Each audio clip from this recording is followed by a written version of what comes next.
The impossible was made possible when they decided to fly. The father and son soared through the skies, leaving their jail behind. The people gazed at the heavens, their mouths agape and their minds convinced that they saw gods at work. Icarus experienced unbridled happiness and the power that came with it. The earth looked amenable to him, and for the first time he was free.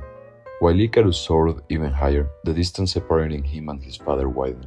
Daedalus cried out to him, but his voice was lost in the wind. It is in this scene that the myth suggests the opposition that exists between youth and experience. While Icarus sought to fly towards the sun, he represented the impulse of humankind to overstep the limitations imposed on us and achieve greatness even when the consequences of our actions are potentially disastrous. In many myths told in ancient Greece, the story of Icarus suggested the dangers of refusing the counsel of elders when we are young and foolish.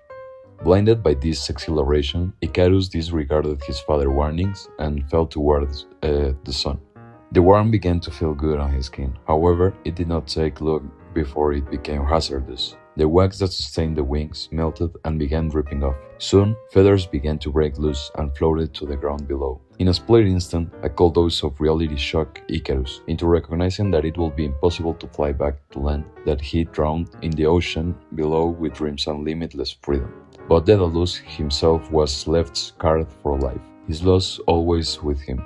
In memory of his beloved son, he gave the name Icarian Sea to the body of water in which he had fallen.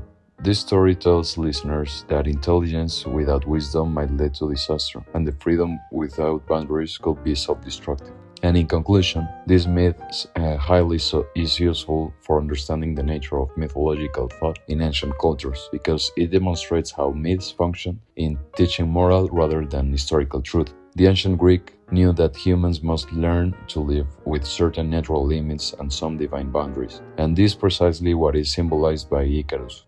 The myth of Icarus demonstrates how ancient cultures utilized mythology as means of warning about dangers of hubris, teaching people how to live a balanced life, and developing cultural values to live by.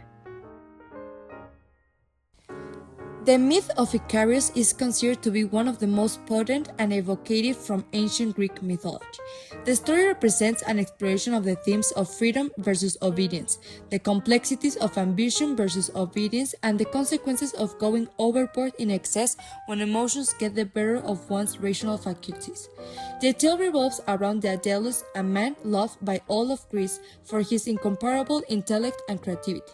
Daedalus not only designed amazing inventions, but also designed structures that other people's imaginations cannot even dream of. Daedalus' most popular invention was the labyrinth, an extensive confused maze that he created for Crete to hold the Minotaur, a frightening creature with the body of a man and the body of a bull, King Minos of Crete. Daedalus did the job, but his cleverness would soon become dangerous to himself. Daedalus lost the trust of King Minos after he helped Theseus escape through the labyrinth. Daedalus' cleverness worried King Minos, so he locked Daedalus and his son Icarus in Crete. Daedalus was surrounded by waterways, which made it very difficult for escape routes to be accessible in all directions. Nevertheless, Daedalus knew that cleverness is humanity's great asset. Seeing the birds fly over the land, he realized that as the king controlled the land and the seas, no one ruled the skies.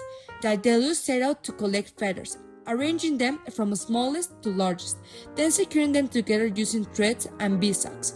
Day and night, he crafted 2 pairs of wings. Daedalus' wings represented hope, ingenuity, and humanity, drive to go beyond its limitations.